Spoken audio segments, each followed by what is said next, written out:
Bem-vindos ao O Relator Sombrio. O que vocês estão prestes a ouvir não é apenas a crônica de um assassinato, mas uma descida às profundezas de uma mente fraturada e a análise de como um ato de violência inenarrável pode abalar os alicerces da fé e da justiça de uma nação inteira. No coração de uma catedral, um lugar de santidade e paz, o silêncio da oração foi estilhaçado por um grito e pelo brilho de uma adaga. Foi um ato de pura maldade, um sacrifício satânico ou a consequência inevitável de uma doença ignorada.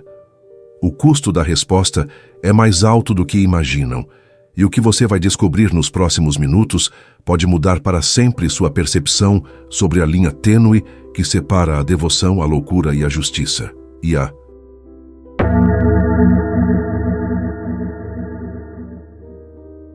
A análise de qualquer ato criminoso de grande repercussão exige, primeiramente, uma reconstrução meticulosa dos fatos, despida das camadas de interpretação que se acumulam com o tempo. O caso de Rodrigo Orias Galardo é emblemático nesse sentido, pois o horror do ato em si foi imediatamente sobreposto por uma narrativa poderosa que moldou a percepção pública inicial. Para compreender a complexidade do caso, é imperativo retornar ao momento exato em que a santidade da Catedral Metropolitana de Santiago foi irrevogavelmente quebrada, um ato cujo custo espiritual e social ecoaria por décadas. Na tarde de sábado, 24 de julho de 2004, a Catedral Metropolitana de Santiago, localizada na emblemática Plaza de Armas, era um refúgio de paz e devoção, um santuário cujo valor histórico e cultural é incalculável para o país.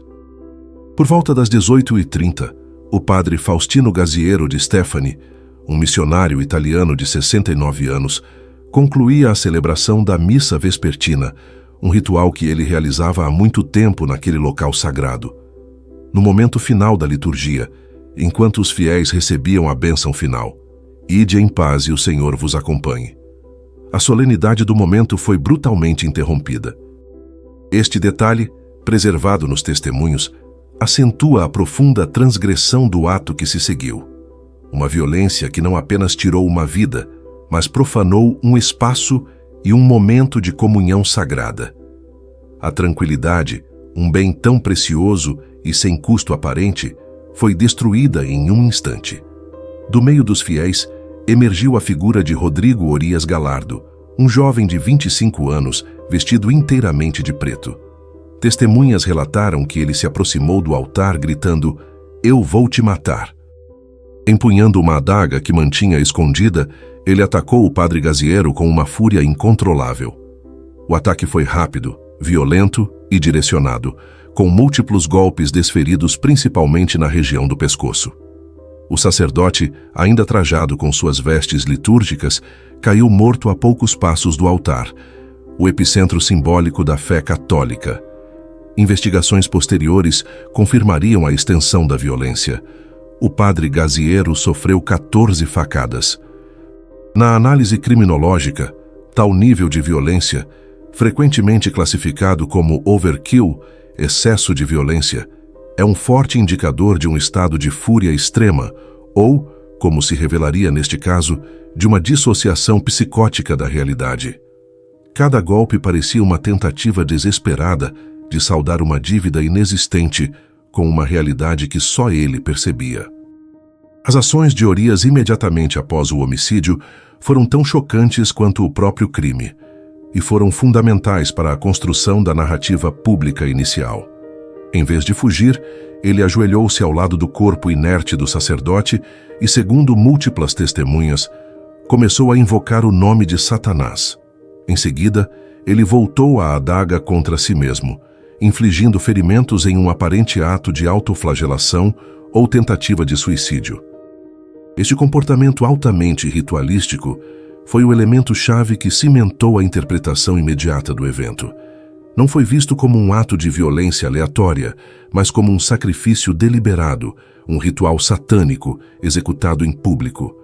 A mídia e a opinião pública rapidamente se apoderaram dessa interpretação, e o crime foi amplamente divulgado como o primeiro ataque público com morte perpetrado por um satanista na história do Chile.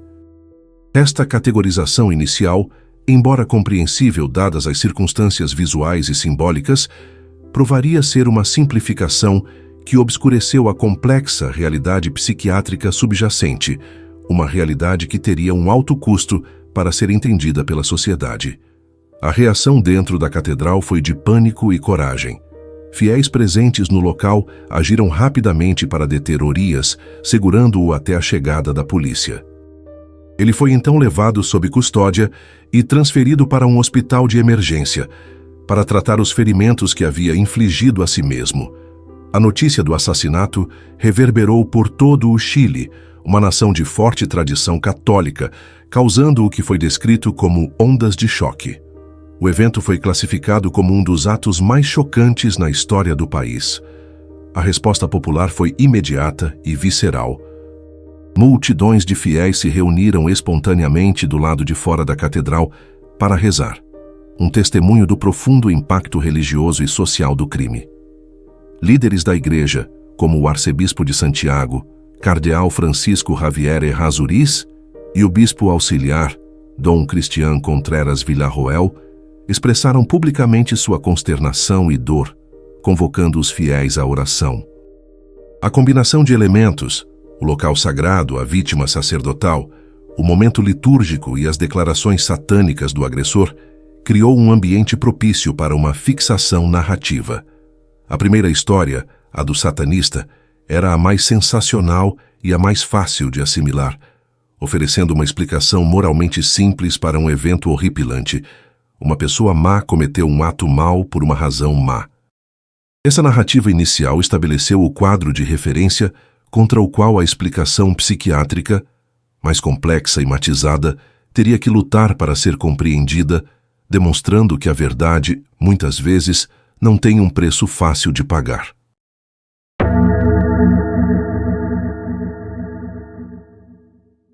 Para transcender a narrativa inicial de maldade satânica, é essencial examinar a biografia de Rodrigo Orias Galardo. Sua trajetória revela não a conversão a uma ideologia maligna, mas a progressão trágica de uma grave doença mental não diagnosticada e não tratada. O satanismo, neste contexto, emerge não como a causa, mas como o sintoma, o vocabulário cultural através do qual sua psicose se manifestou. Entender sua história é compreender o altíssimo custo humano da negligência em saúde mental. Rodrigo Orias Galardo foi criado em Coyhaique, uma cidade na remota e isolada região de Aysén, no sul do Chile. Criado por pais adotivos em um lar católico, sua infância foi descrita como normal e sem incidentes notáveis. A ruptura ocorreu na adolescência. Por volta dos 16 anos, Orias começou a apresentar os primeiros sinais de depressão, marcando o que, em retrospecto, pode ser identificado como a fase prodrômica de sua doença. Este foi um período crítico em que uma intervenção de saúde mental poderia ter alterado drasticamente o curso de sua vida, mas por razões sistêmicas e talvez culturais, essa ajuda não se materializou, uma omissão que geraria uma dívida impagável com o futuro. Durante o ensino médio, a condição de Orias se agravou. Ele começou a ouvir vozes, um sintoma clássico de psicose. Simultaneamente, desenvolveu um profundo interesse por gêneros musicais extremos, como black metal e death metal, e uma fascinação por literatura sobre rituais satânicos. É crucial analisar a cronologia. O declínio de sua saúde mental começou antes ou em paralelo com seu envolvimento com essa subcultura, sugerindo que a doença foi o fator primário. Em Coyhaique, ele começou a praticar rituais que incluíam o sacrifício de animais em um cemitério local. Em entrevistas posteriores, ele explicou que seu objetivo não era a maldade ou o poder, mas uma tentativa desesperada e delirante de fazer com que Satanás lhe aparecesse para revelar os segredos ocultos da existência. Esta explicação é clinicamente significativa. Ela reformula seu satanismo, não como uma afiliação ideológica, mas como um sintoma de pensamento mágico e desorganizado, uma tentativa de impor uma estrutura narrativa a experiências internas aterradoras e incompreensíveis. A cultura do black metal e do ocultismo forneceu-lhe um roteiro, um conjunto de símbolos e uma linguagem para dar sentido aos demônios que ele percebia. O investimento de sua energia nesses rituais era, em sua mente, uma transação para obter conhecimento. Um ano antes do assassinato, ele experimentou sua primeira visão demoníaca. As alucinações auditivas tornaram-se mais frequentes e imperativas. Uma voz interna começou a lhe dar ordens diretas, repetindo a frase: "Mata, mata, este é o seu destino." O ponto de inflexão ocorreu quando as alucinações de comando escalaram, ordenando-lhe que matasse sua própria família. Em um ato que pode ser interpretado como uma tentativa distorcida e desesperada de proteger seus entes queridos, Orias propôs outra possibilidade à voz: viajar para Santiago para matar um sacerdote.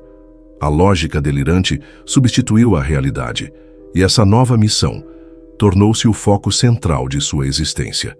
Ele vendeu sua guitarra para financiar a viagem de mais de 1.600 quilômetros de Coyhaique a Santiago, uma jornada física impulsionada por um imperativo psicótico.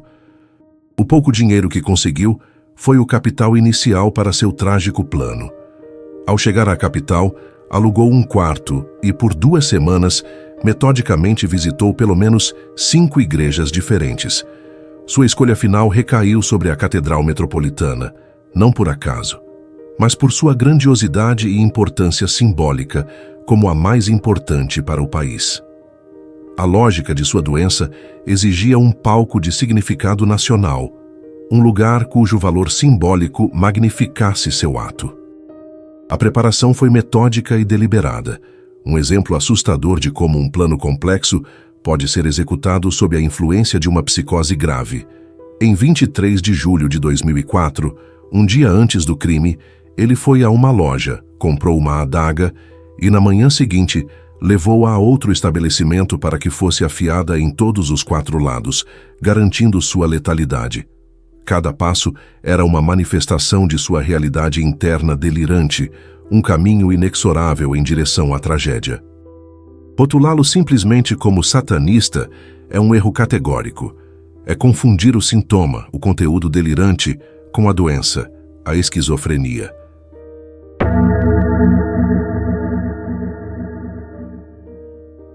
Para compreender plenamente a dimensão da tragédia, é essencial humanizar a vítima, reconhecendo o padre Faustino Gaziero não apenas como um símbolo atacado, mas como um indivíduo cuja vida de serviço foi abruptamente encerrada.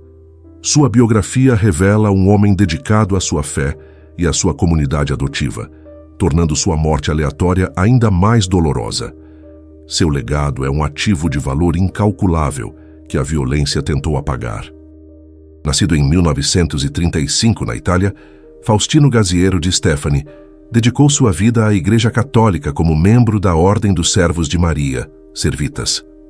Seu compromisso com o serviço missionário foi imediato e absoluto. Em 1960, no mesmo ano de sua ordenação sacerdotal, ele deixou sua terra natal e sua família para embarcar em uma jornada para o Chile, abraçando o que o cardeal Errázuriz mais tarde descreveria como a cruz do missionário.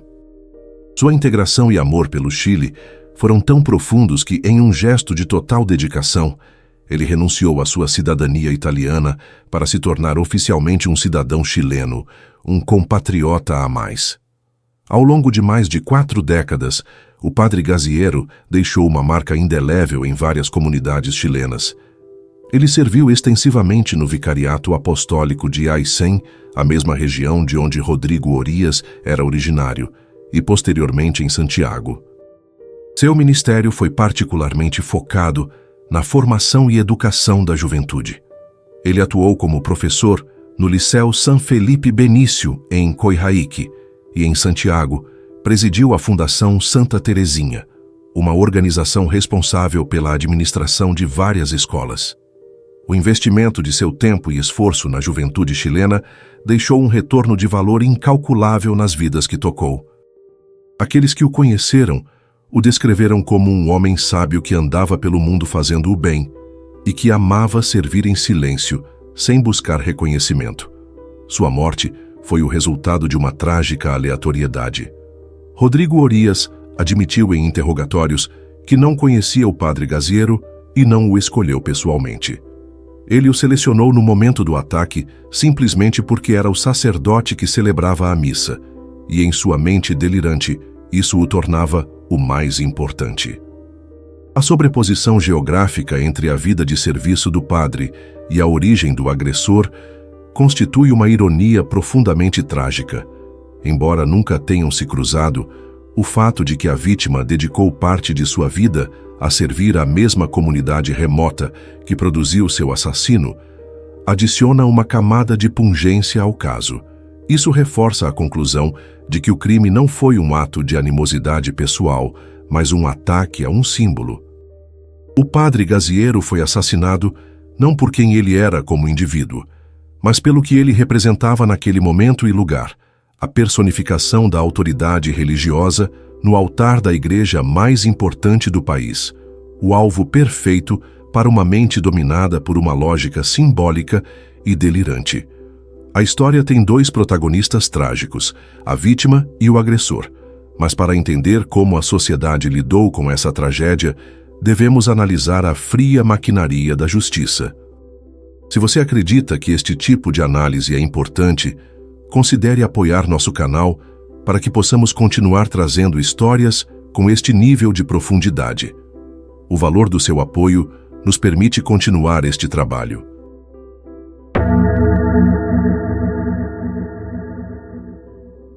O processo judicial do caso Rodrigo Orias Galardo representa um estudo fascinante sobre a interação entre a lei, a psiquiatria e a pressão da opinião pública.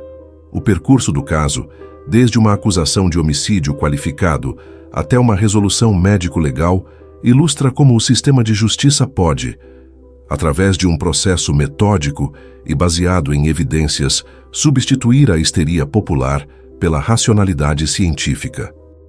Foi um processo que exigiu um considerável investimento de recursos públicos para alcançar uma verdade complexa. Inicialmente, o sistema legal respondeu à gravidade e à natureza pública do crime. Rodrigo Orias foi formalmente processado por homicídio qualificado, com a premeditação, evidenciada pela compra e preparação da arma e pela escolha do local, citada como uma circunstância agravante. A ação legal foi impulsionada não apenas pelo Ministério Público, mas também por figuras públicas, como o então prefeito de Santiago, Joaquim Lavin, refletindo a enorme pressão social por uma resposta punitiva. O caso foi presidido pela juíza Verônica Sabage, do Terceiro Tribunal Criminal de Santiago. A defesa de Orias foi assumida pela advogada Carmen Glória Arroio, que desde o início de sua representação argumentou que o estado mental de seu cliente era o fator central do caso e que ele deveria ser considerado inimputável. O passo mais decisivo do processo foi a decisão do tribunal de ordenar uma série de avaliações psiquiátricas e psicológicas aprofundadas. Mais de 10 perícias foram realizadas por especialistas de algumas das instituições mais respeitadas do Chile, incluindo o Serviço Médico Legal, a Universidade do Chile e a Pontifícia Universidade Católica do Chile. Esta decisão de buscar um consenso científico robusto, apesar de seu custo, foi fundamental para o desfecho do caso.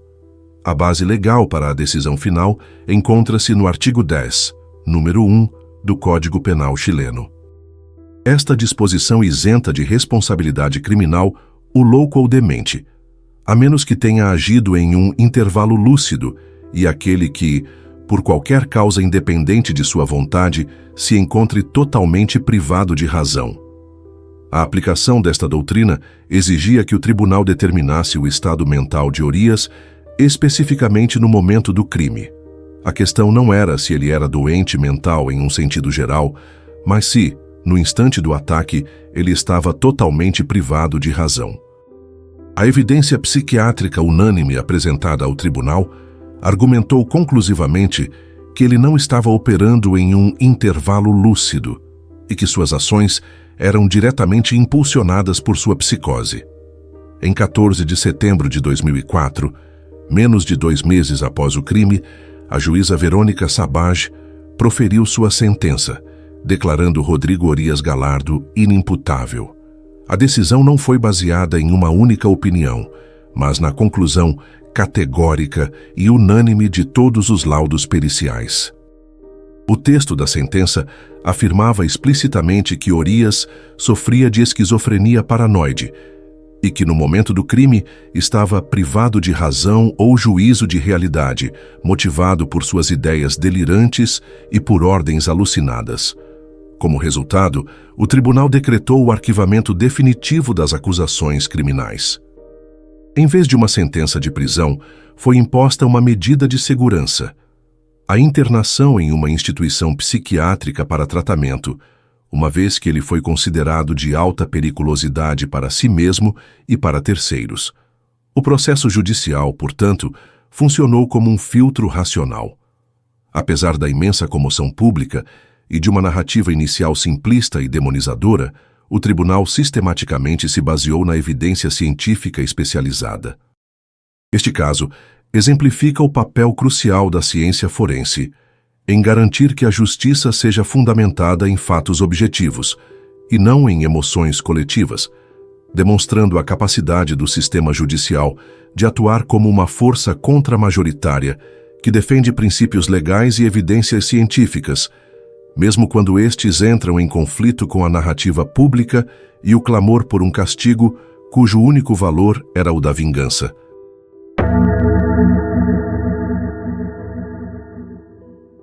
A decisão de inimputabilidade no caso Orias não foi uma abstração legal, mas uma conclusão firmemente ancorada em um diagnóstico clínico robusto.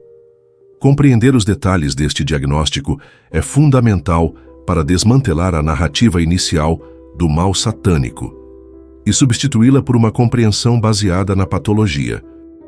O caso oferece uma ilustração clara de como o comportamento humano mais extremo e aparentemente inexplicável pode ser o resultado direto de uma disfunção cerebral, demonstrando que o verdadeiro preço da doença mental é a perda da própria realidade.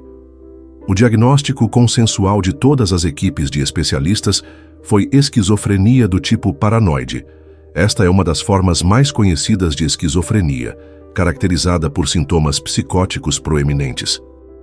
Os principais sintomas incluem delírios, que são crenças falsas e fixas mantidas apesar de evidências em contrário, neste caso, a crença de que estava recebendo ordens de uma entidade demoníaca, e alucinações, que são percepções sensoriais na ausência de estímulos externos, principalmente as alucinações auditivas ou vozes, que davam ordens a Orias.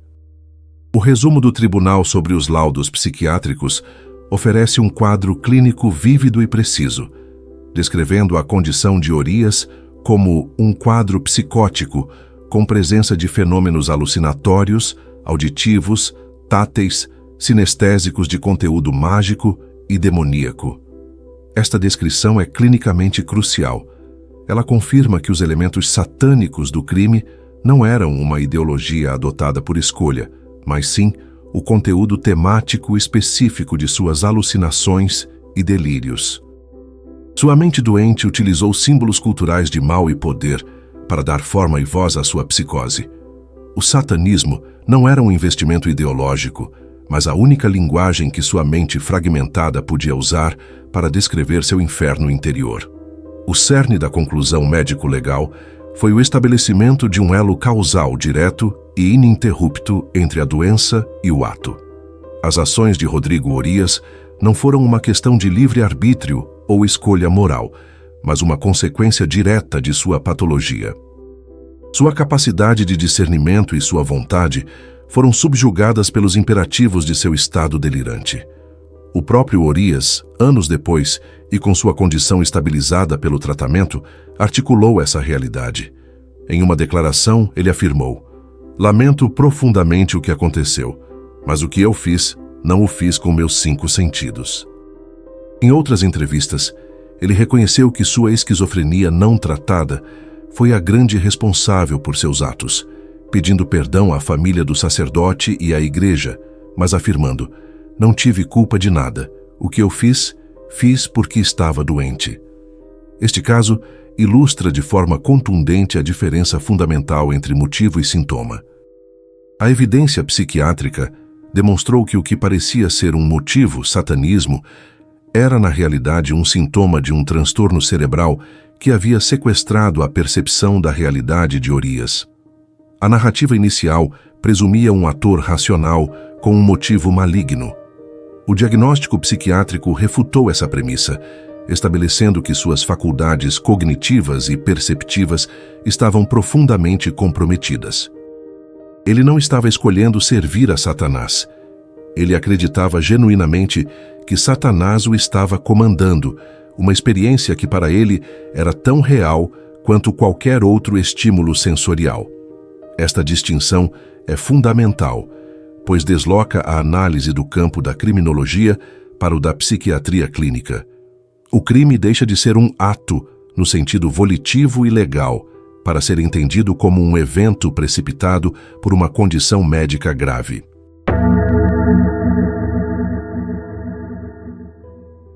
A história de Rodrigo Orias Galardo não termina com a sentença de inimputabilidade. Seu percurso após o veredito oferece uma visão rara e complexa sobre as possibilidades e os desafios da reabilitação de indivíduos que cometeram atos violentos durante um surto psicótico. Sua trajetória pós-internação, marcada por uma surpreendente reaparição pública e uma subsequente busca pelo anonimato, desafia estereótipos e levanta questões sobre recuperação, estigma e reintegração social, e o custo de viver com uma marca indelével. Após a decisão judicial, o caminho para o tratamento adequado não foi imediato. Orias passou 5 meses detido na antiga penitenciária de Santiago, um ambiente prisional inadequado para um paciente psiquiátrico, onde não recebeu o tratamento especializado de que necessitava. Esta situação reflete uma falha sistêmica comum, onde a falta de instalações forenses adequadas leva à detenção de pacientes em prisões, uma solução de baixo custo financeiro, mas de altíssimo custo humano. Em 13 de janeiro de 2005, ele foi finalmente transferido para a unidade de alta complexidade do Hospital Psiquiátrico Felipe Pinel de Putaendo. Ali, ao longo de aproximadamente 4 anos, ele recebeu tratamento médico consistente que incluiu medicação antipsicótica e terapia, resultando na estabilização de sua condição. Com a doença controlada, recebeu alta médica com autorização judicial em 27 de julho de 2008, sob a condição estrita de supervisão médica contínua. Após sua libertação, Orias retornou à sua cidade natal, Coyhaique. Por mais de 1 ano ele viveu fora dos holofotes, até que, em 5 de dezembro de 2009, fez uma reaparição pública chocante e inesperada. Ele venceu o primeiro torneio de fisiculturismo da cidade. O evento foi amplamente coberto pela mídia nacional, que rapidamente o enquadrou como a nova vida do assassino do padre. Esta notícia criou uma imagem pública complexa e dissonante. Um homem cuja identidade estava ligada a um ato de violência caótica era agora um símbolo de disciplina física e transformação. O investimento em seu próprio corpo parecia uma tentativa de reconstruir sua vida. A justaposição dessas duas imagens, o assassino da catedral e o campeão de fisiculturismo, foi perturbadora para a percepção pública e forçou uma reavaliação dos estereótipos sobre doentes mentais violentos. A atenção da mídia, no entanto, teve um efeito contrário. Em vez de ser visto como um exemplo de recuperação, ele foi novamente marcado pelo estigma de seu passado. Para escapar da notoriedade, Rodrigo Orias decidiu desaparecer da vida pública. Relatos indicam que ele mudou legalmente seu sobrenome, um processo com seu próprio custo burocrático, e se mudou de Coyhaique.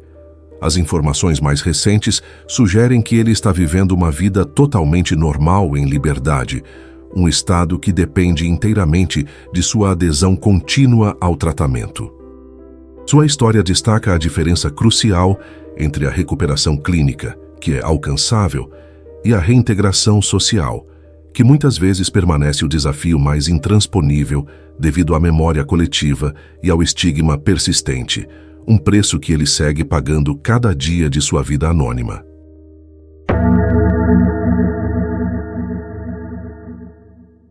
O assassinato na Catedral de Santiago foi mais do que um crime isolado. Foi um evento sísmico que expôs fissuras profundas na sociedade chilena. O legado do caso Rodrigo Orias Galardo transcende os detalhes do ato, servindo como um catalisador para debates cruciais sobre a ética da mídia, as deficiências do sistema de justiça e a negligência crônica da saúde mental. O verdadeiro balanço final desta tragédia revela um déficit massivo na atenção social. A cobertura inicial da mídia foi um exercício de sensacionalismo.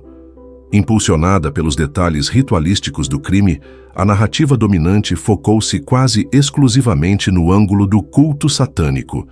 Essa abordagem, embora eficaz para gerar ganhos com a venda de jornais e audiência, fomentou um clima de pânico moral e desinformação. Com o tempo, à medida que as evidências psiquiátricas do processo judicial se tornaram públicas, a narrativa começou a se deslocar do satanismo para a tragédia da esquizofrenia não tratada.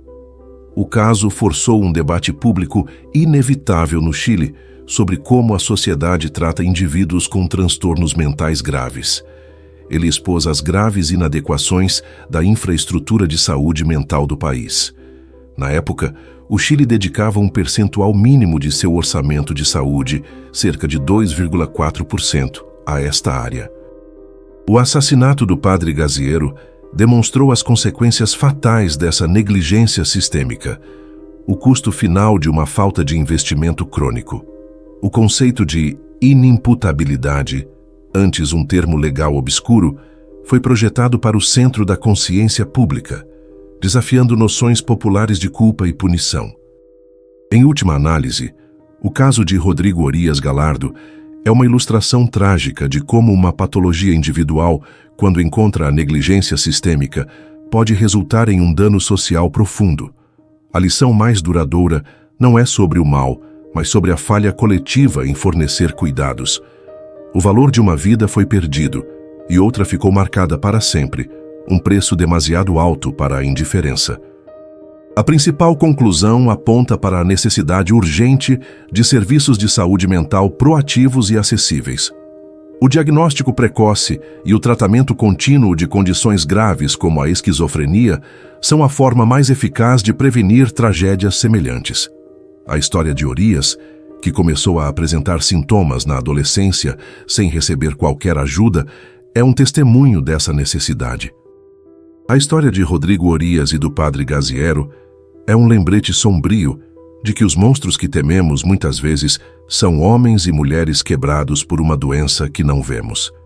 Se este documentário te fez refletir, inscreva-se no O Relator Sombrio, curta este vídeo e deixe seu comentário. Seu apoio é o investimento mais valioso para o nosso trabalho. Obrigado por nos acompanhar nas sombras da história.